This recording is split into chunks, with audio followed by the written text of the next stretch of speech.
Hey, what's up, movers? Coach Hal here with you. Again, we are getting into some how-to movement, looking today at the pigeon and or pigeon hold. This is a great variation, single leg, to once again learn to pressurize the backside, hold that pressure, and hopefully gain a lot of length and strength in the side that we are working on. So looking at the pigeon, thinking of how to get into it is really once again utilizing the instruction that we've learned from our single side rockers. So go ahead and find your movement space that you're in and join me for this if you would please. Get your knee pads if need be. Our assistance band is not going to work for us this time, so hopefully you've been putting in some good practice, learning how to pressurize that backside, and that's really going to help you be successful in this movement here today. So let's go ahead and work on our right side today, and I'm going to try and position myself here a little bit better so you can see exactly what it is that I'm doing. So if you need an elevated surface, this is still an applicable tool for us to use. Once again, working on our right side, we are going to go ahead and set ourselves up. I'm going to go feet flat on the ground and getting myself ready as if I am doing a single side rocker. I am going to start with my lateral shift to the right, hiking my right hip wide and high, even thinking of my tailbone kind of pointing upwards to the sky this way.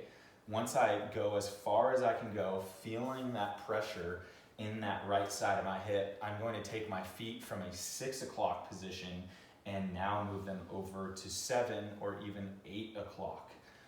Now from here, I want to make sure I have all of my pressure in my backside. If I'm feeling any type of pinching or stickiness in the front, let's go ahead and reset.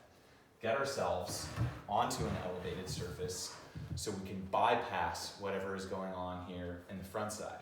Once again, we're going to take a lateral shift to the right, going high and wide with the hips. Take our feet from 6 o'clock, bring them over to 7 or 8 o'clock, whatever range of motion you have.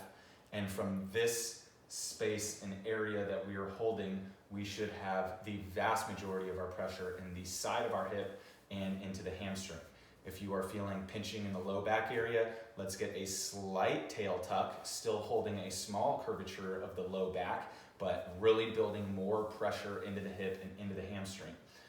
Once we have this, we are going to take our non-working leg, our left leg, we are going to elevate and bring it around towards the right hip, coming over the bottom resting portion of my right leg. So being able to lift this leg up and holding pressure in the right. If you go to pick this leg up and you feel yourself wobbling back or forward, then we know we are not fully pressurized here. So let's make sure that when we are in this position, before we even lift our back leg, we're driving our shin bone and our knee through the floor. We're hiking this hip high and wide, feeling as much pressure as we can in this lateral side of the hip. And now we are going to pick up this back left leg, bring it on over, and then rest. Before you rest, maybe let's make sure once again we are able to pick this leg up, holding pressure in the back right side of the hip, and not feeling any tension or pinching in the front side here. You can lift your chest higher using your support or staying low on the ground. Bring this chest as high as possible, not allowing the rib cage to flare too much, maybe tucking the rib cage in, feeling that tuck of the spine again, not a full tail tuck, but just lessening the amount of curvature in the low back, sewing down the front side and keeping the chest nice and high.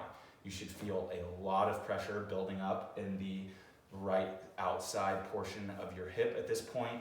We are still driving shin through the ground, almost widening, trying to take this thigh and upper knee and top shin area, pulling it through, down through the ground, trying to rip that piece of paper beneath us, bringing us taller and higher.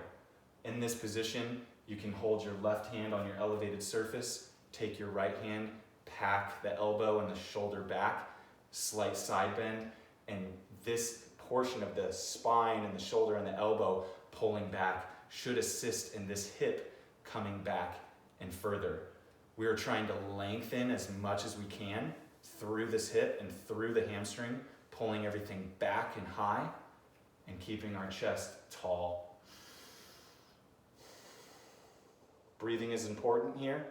Let's make sure we have strong, structured breathing. And if you want to, we can maybe work some micro movements, get some scrubbing through in and around the hip, bringing the leg wherever we want. All 180 degrees behind us is fair play.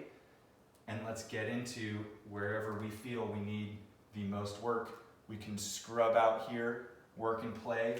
We can hold, bringing the hand to the chest again, coming tall, bringing that rib cage in and down, pressurizing the backside further, keeping the head nice and tall, using whatever tools we need to get us where we want to be, always feeling the pressure in the backside.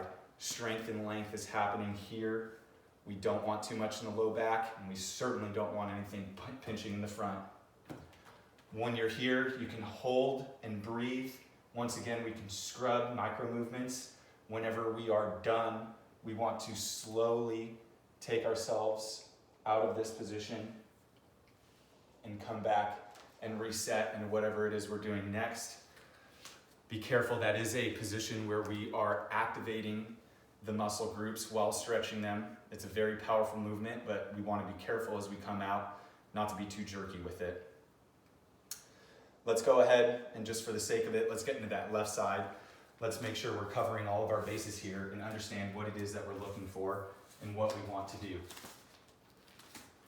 So on our left side, finding a good pigeon hold on the left side, using a wall as assistance, we're going to take our feet flat, put them on the ground, lateral shift to the left, nothing forward, nothing backward, just a lateral shift to the left. The feet now come out to the right from 6 o'clock to 5 o'clock, finding as much pressure as we can, taking the hip, bringing it tall, staying tall with our upper body, lifting up the back leg, making sure we're finding the pressure all in the hip here. Nothing in the front, nothing too much in the low back. If so, slight tail tuck, or if not enough, accentuating that lower back curvature, bringing that hip tall and wide, and eventually we can rest the non-working leg and sit into the outside of this hip. We can keep our hands on the wall, we can pack back, and we can move around in whichever degree in this backside that we feel we need most. With the backside resting leg never coming here, always staying here, heel away all day, and maybe getting in any micro scrubs that we need, and coming out nice and slow and controlled, just how we need, giving our body what it wants. Once again, always keeping a good breathing pattern going in this pigeon hold. It's going to be very challenging, so keeping our breath under control is really going to allow that tissue to open up and create space and length as we strengthen. Best of luck to you. Always have fun with it. Stay blessed.